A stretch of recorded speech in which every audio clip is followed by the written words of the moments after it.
Got it. Almost. I forgot to start with the Metta. I've got it, Bhante. Got it? Yes.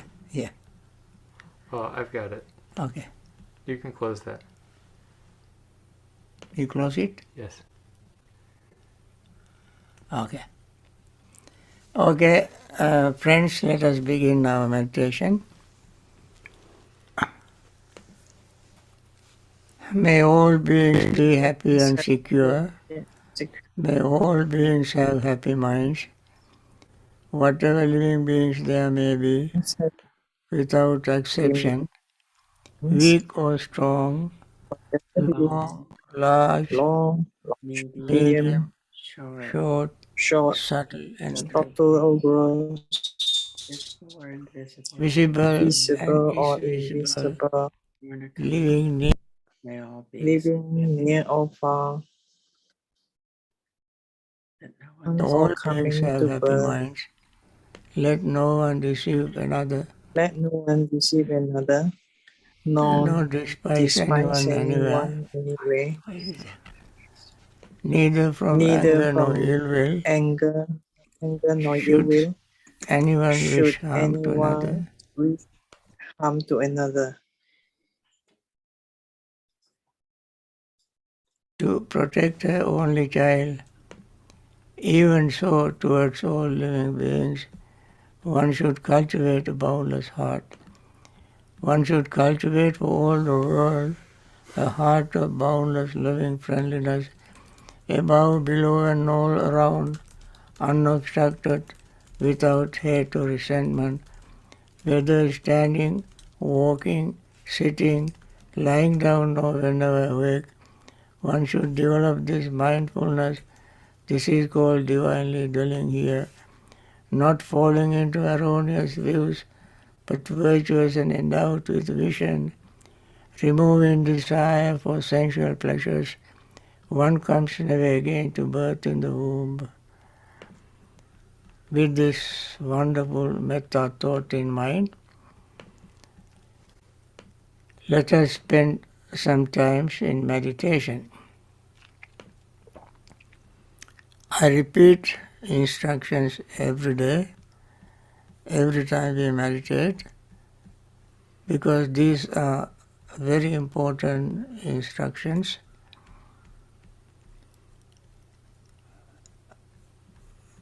Let us pay total, undivided, mindful attention to our breathing,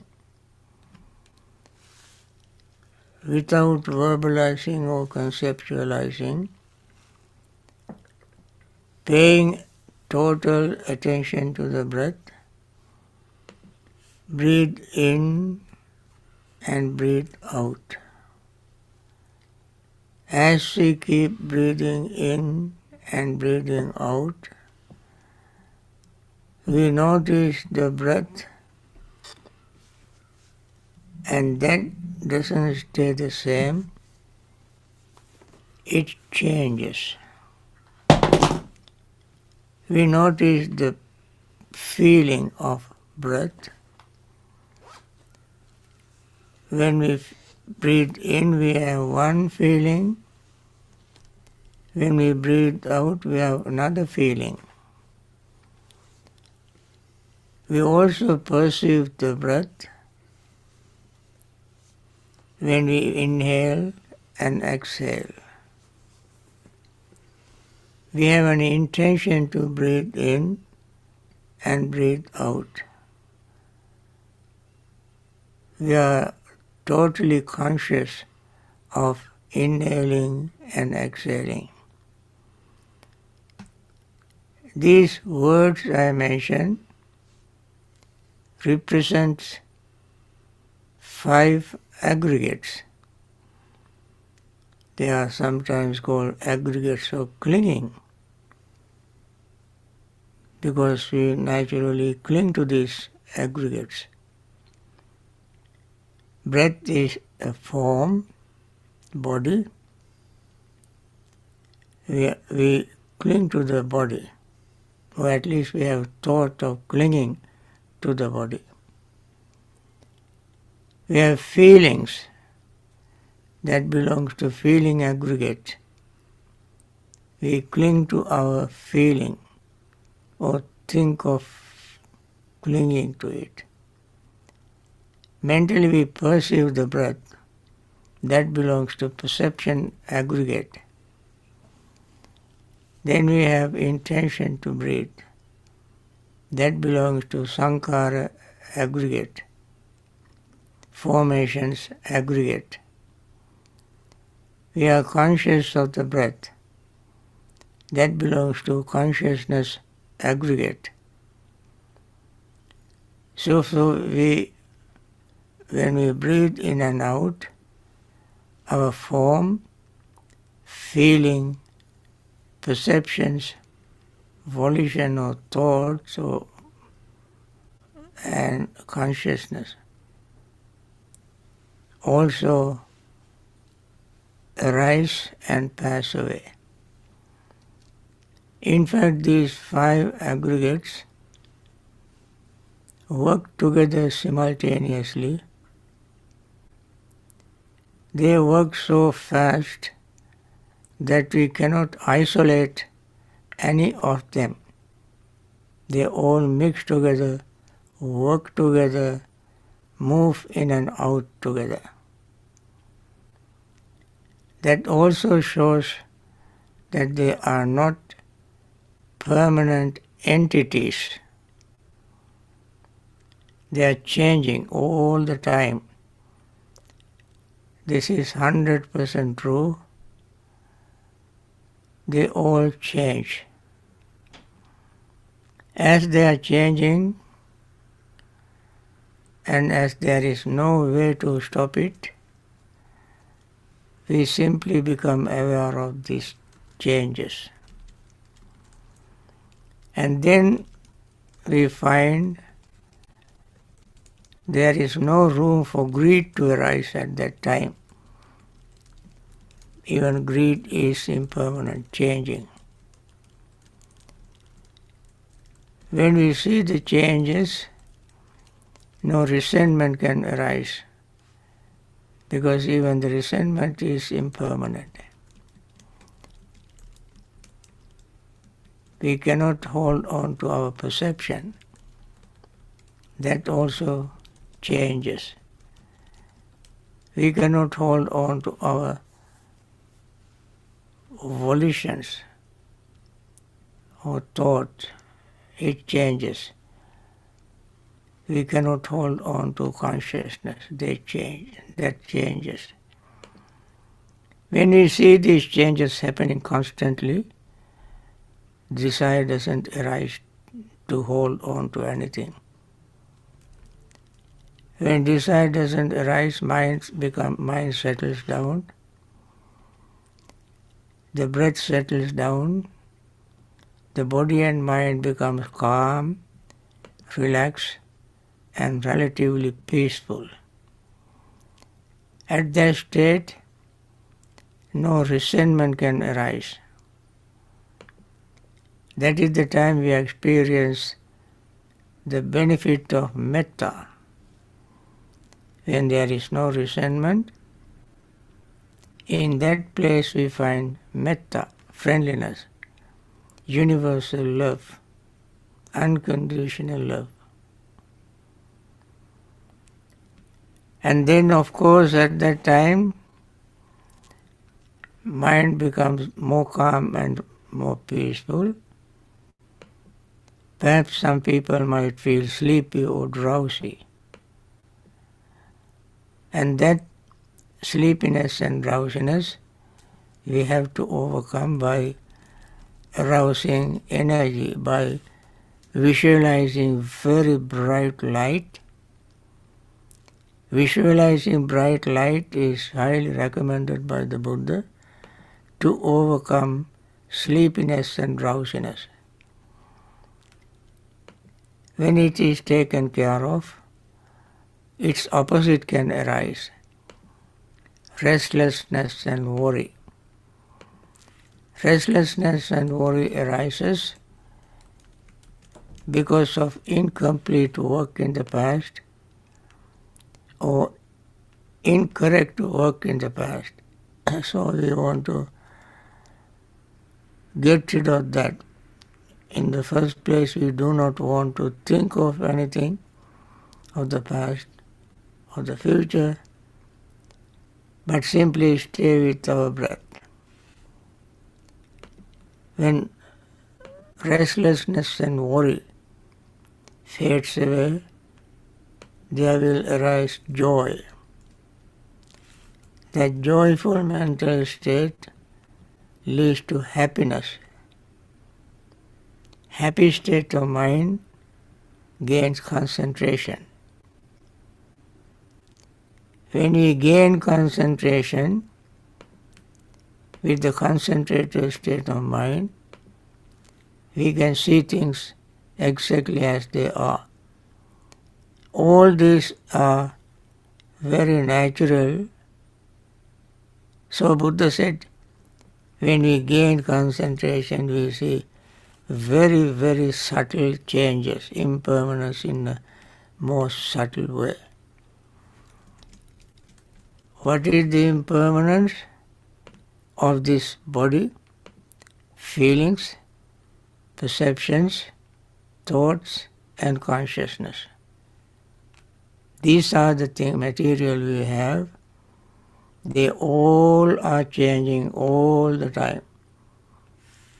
Not one single moment they remain fixed. They change. And when we have this awareness, insight arises to get rid of our greed, hatred, and delusion. The basic three poisons or basic three defilements, roots of defilements. And this is the purpose of practicing this meditation in nutshell. We can experience them in detail when we continue to do our practice. Now let me pause here and we all meditate together till I ring the bell.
recital.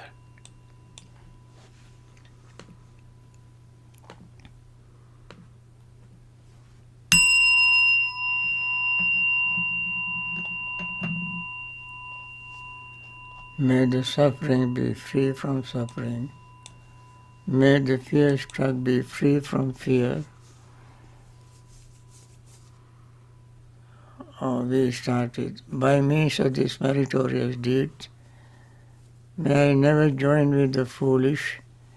May I join always with the wise, until the time I attain Nibbana. May the suffering be free from suffering. May the fear-struck be free from fear. May the grieving be free from grief. So too may all beings be. From the highest realm of existence to the lowest, may all beings arisen in these realms, with form and without form, with perception and without perception, be released from all suffering and attain to perfect peace. Excellent, excellent, excellent.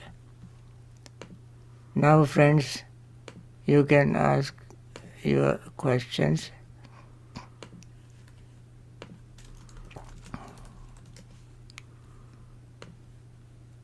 You have any questions in the chat box? Yes, Bhante. Let's see. Yes.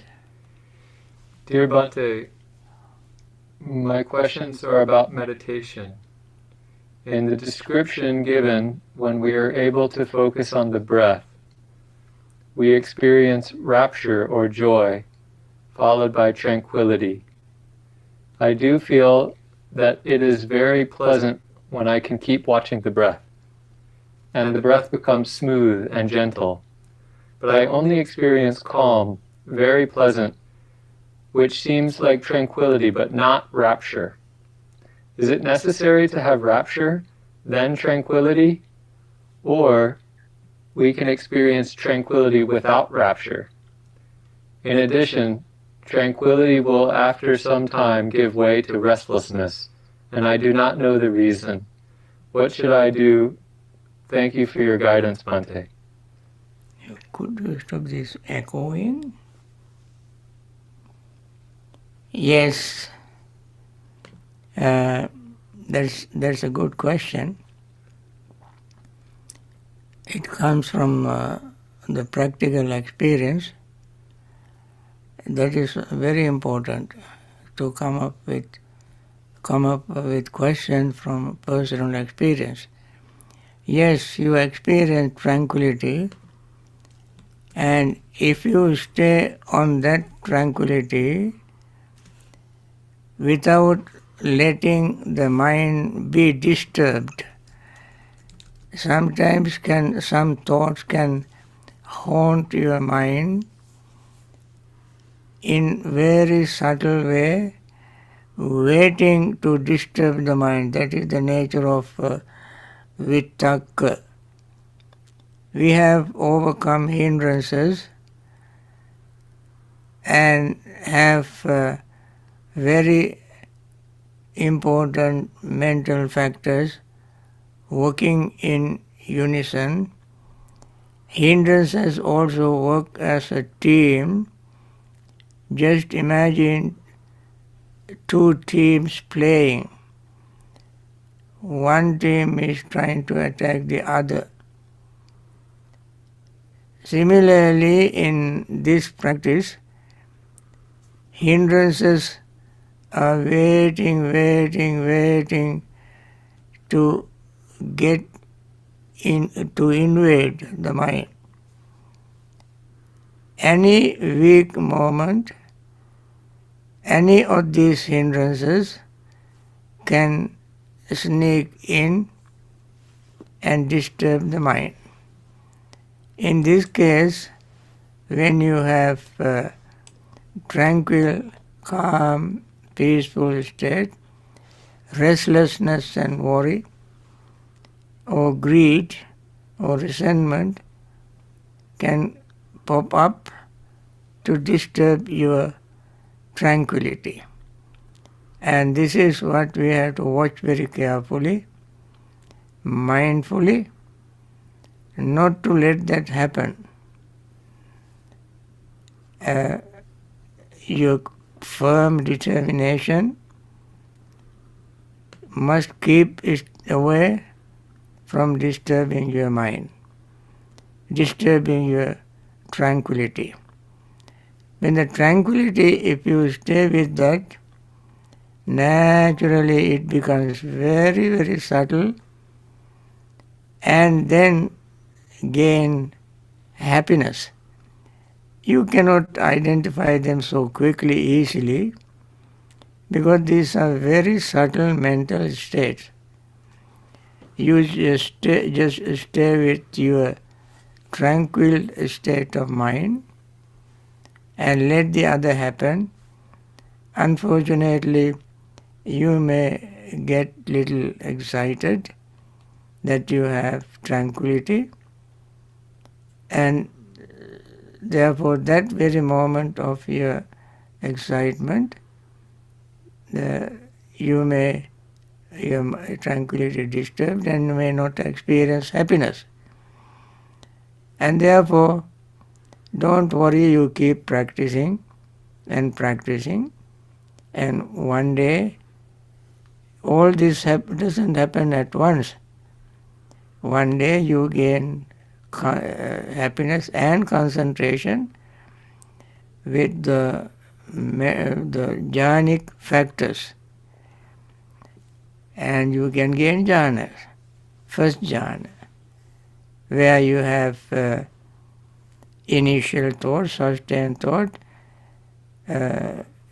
joy, happiness and concentration. This happens, but don't try to count them, you try to name them, and these are when we analyze them, these are the states we see. But we don't analyze. In the practice, we just practice. When we come out of that, then we can analyze and see what sort of things were there in the mind at that time. But during the practice, we simply keep practicing. Okay?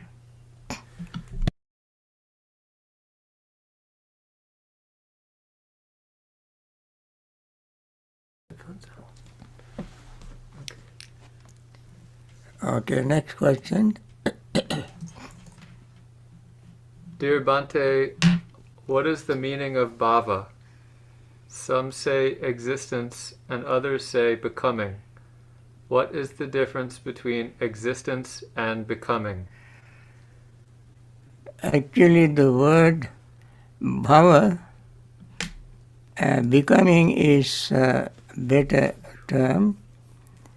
It comes from the root bhu, to be, and you will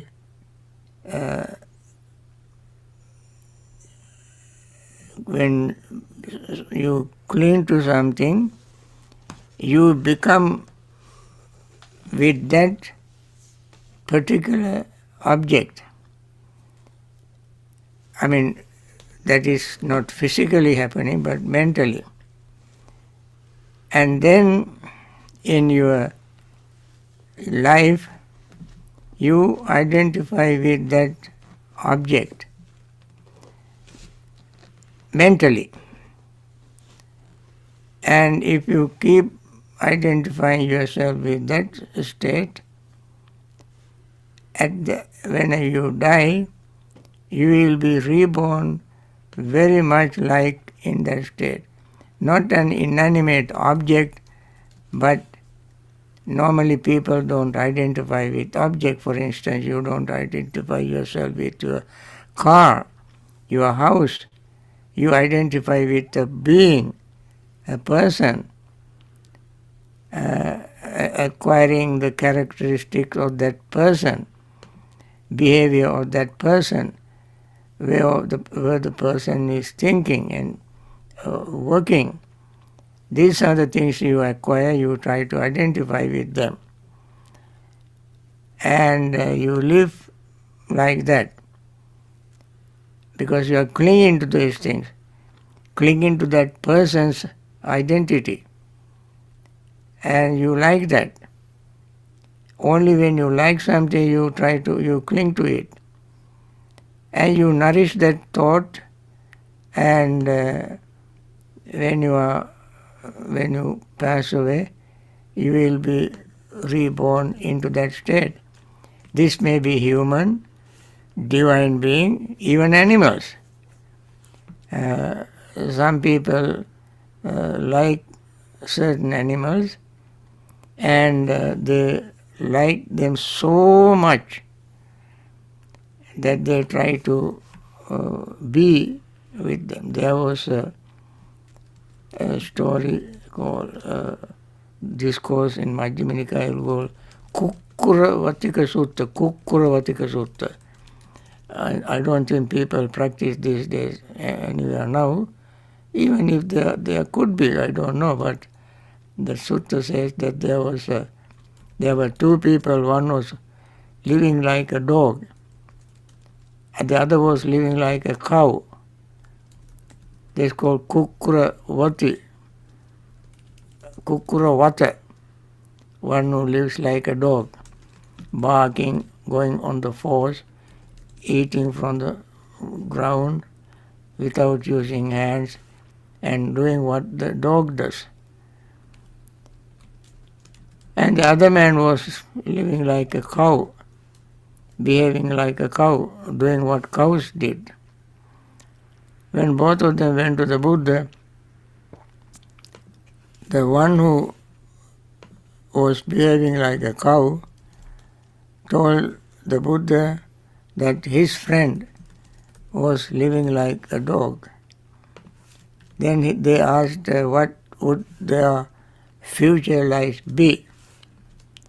Buddha refused to answer 3 times. But this man insisted, asking the Buddha to answer the question, tell something directly. Buddha said, if you behave like a dog now, after that you will be a dog. Be born as a dog. So he likes that kind of lifestyle and tries to identify himself with that life and became that life after that. So becoming is a better term for Bhava. Okay? Okay, thank you, Bhante G. This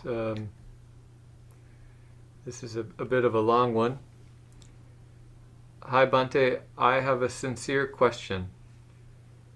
During a meditation retreat, I experienced total disappearing of the sense of body and external hearing, and I had experience of merging with bright light.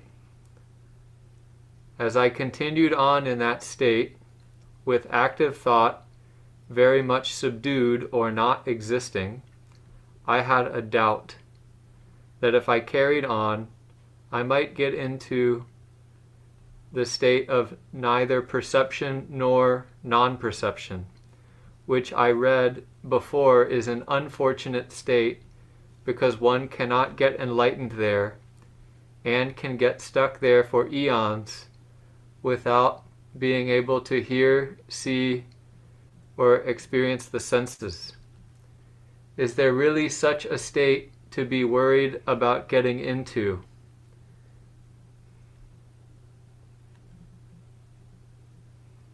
And how do we have the discernment to stop at the 4th jhana when our active thinking and reflection is subdued? Okay. When you attain the 4th jhana, if you do attain it, sometimes you can attain. When you attain the 4th jhana, there are options. One is to go in the route that you described, and the other is to use your mindfulness to destroy defilements. The way you describe is not going to destroy defilements. That would keep you bound to samsara. And some individual enjoys that because of their desire and ignorance.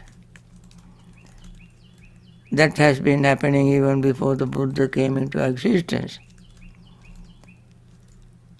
Then Buddha found it not ending samsaric existence. As you said, you can stay in that state eons and eons and eons.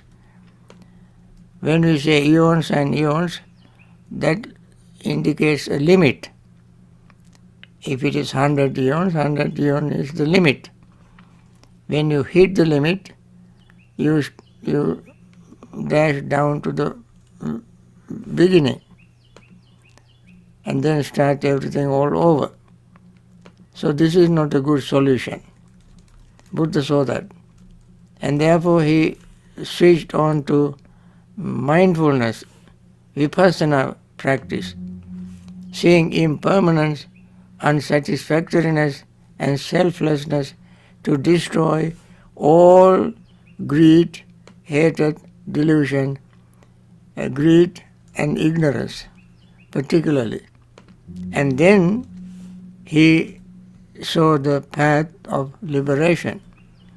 This is what even all the Buddhas before the Gautama Buddha did.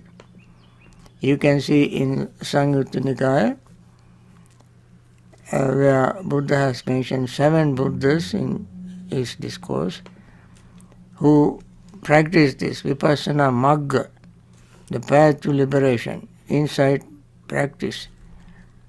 So that's what you have to do. And better stay on the vipassana practice so that you will not be trapped in this endless so-called long existence in samsara. Okay? Thank you, Bhante. Mm-hmm. Dear Bhante, the Buddha teaches us to know our own goodness and that of others. Knowing our own goodness, how to develop this with wisdom? Actually, that is very relevant question in the practice also. When you have wisdom, you sustain, support, maintain your goodness. Because goodness always brings happiness, peace, solace, comfort to you as well as to others. And therefore, wise persons always tries to find out ways to have happiness and cultivate happy thought. It is very wonderful because we all know that everything is impermanent. Knowing everything is impermanent, we don't want to die with greed, hatred and delusion because anytime we can die. Die of heart attack, die of brain tumor, cancer, diabetes, liver failure, lung failure, kidney failure, anything. Any moment. Accident, a plane accident or car accident or whatever accident, we can die. Since the death is certain, it is always haunting us, it is following us everywhere we go. We have to keep the mind clean, pure, and for that we need wisdom. Since we are going to die any moment, it is better for us to keep the mind clean and pure so that we can face that without any confusion, anger and so forth. If we die with anger, hatred, delusion, jealousy, that is miserable. Next life would be miserable. And therefore we don't want to have a miserable life. If you end your greed, hatred and delusion now, the rest of the time you can live in peace. If you end it today, tomorrow you will live in peace. Today, any moment at 10 o'clock, from that time onward, you will be happy and peaceful. If you end it tomorrow, day after tomorrow onward, you will be peaceful and happy until you die. And therefore, sooner the better that you stop greed, hatred and delusion, cultivate happiness, peace, metta, karuna, mudita, upekha, saddha, virya, sati, samadhi, panya. Cultivate all these things, mindfulness, clear comprehensions, faith in the Buddha, Dhamma, Sangha, and practice meditation, mindfulness. That's a good thing to do. Thank you, Bhante. Some of the various factors of enlightenment are repeated in different categories. Do they differ when they appear in separate categories? What? You remember yesterday you talked about there were 7 groups? Right, right. And some of the groups, the factors overlap. Yeah. And the questioner is asking if when there's overlap, if they're different in the different groups. I see. Actually, some are little different, but overlapping is very true. Very true. For instance, mindfulness you can see in 4 Iddhipada. Let me see. Iddhipada is Chanda, Chitta, Virya, Vimansa. Vimansa is investigation. Investigation factor of enlightenment factor is there. That also is in Satipatthana. That also is in 7 factors of enlightenment. Yes, they overlap. But some are emphasizing. Other than that, there's no any much difference. Overlapping is this 37 is mentioned for 37 type of people to practice. The overlapping in that case is very natural and normal. Yes. Thank you, Bhante. Does liberation mean seeing through ignorance? Yeah, liberation is liberation from ignorance and greed. That means you have wisdom. It is the wisdom that liberates us. Insight. And therefore cultivate wisdom.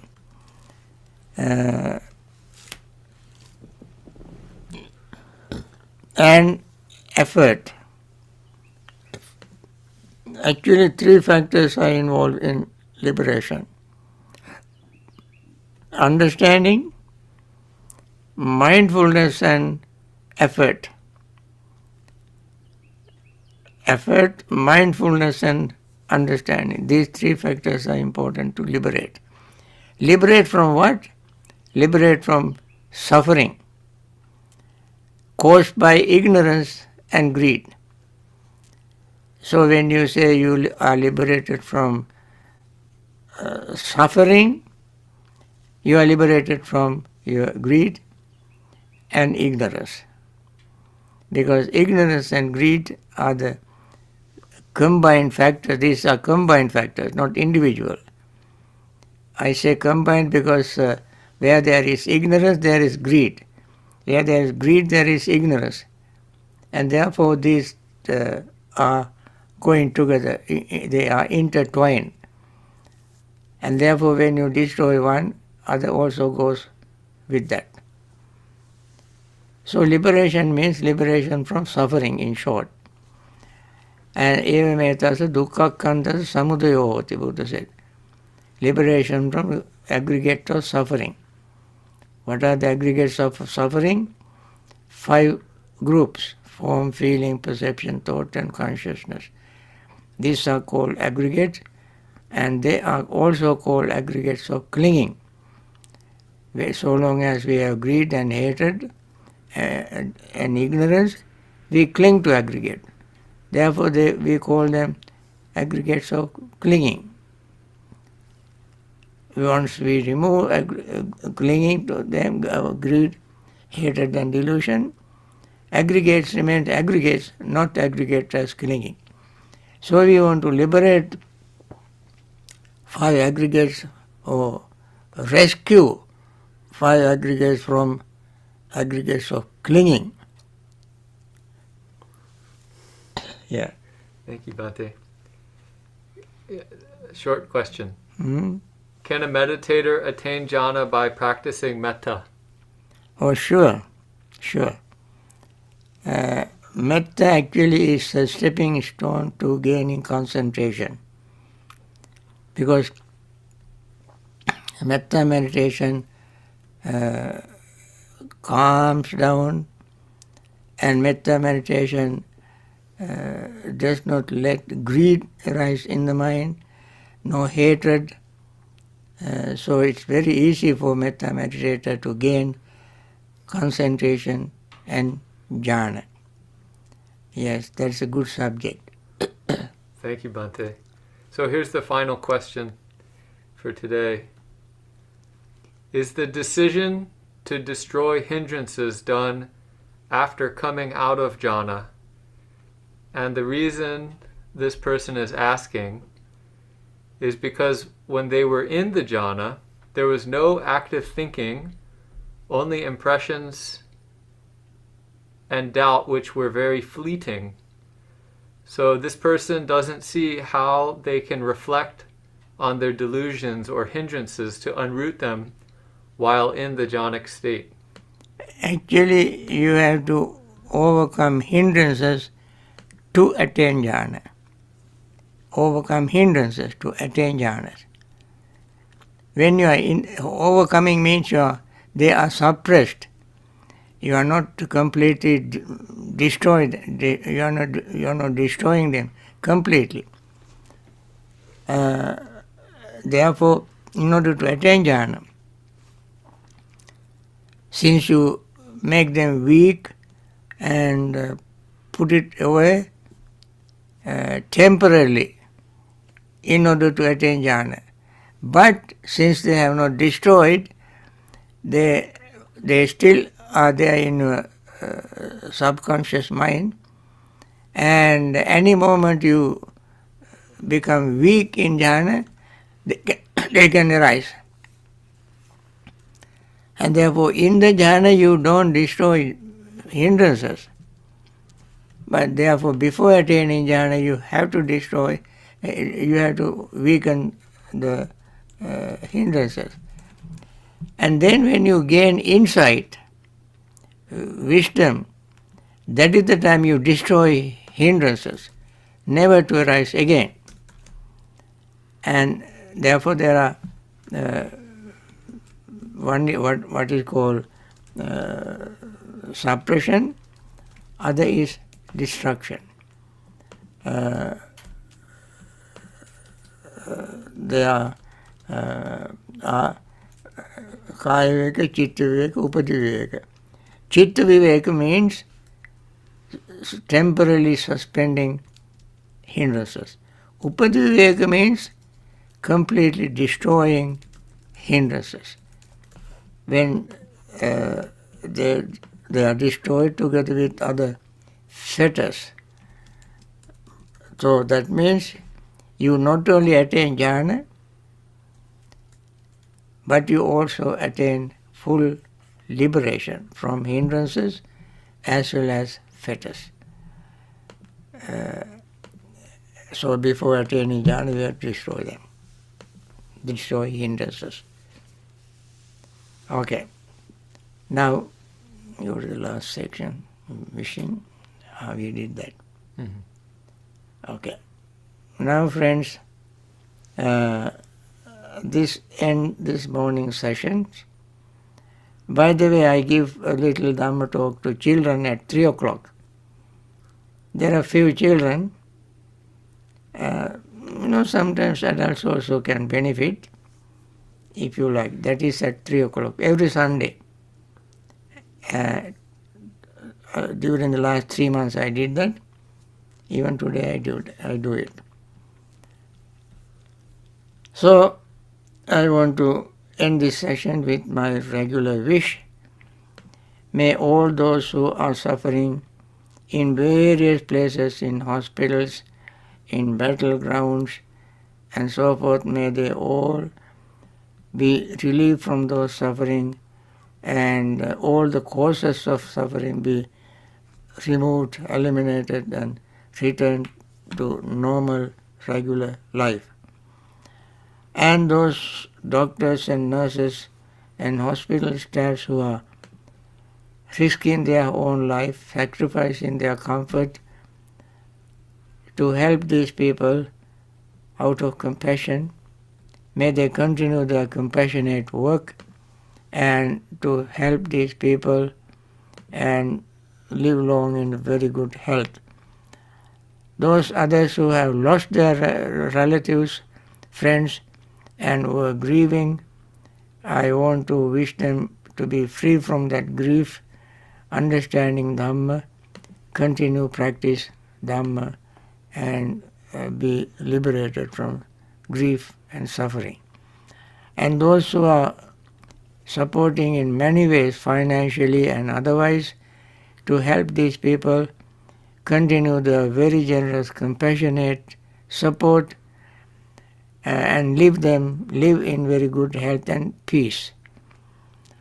And all over, again, I want to say that all of you be well, happy and peaceful, live long in good health, practice meditation, and liberate yourself from all samsaric suffering.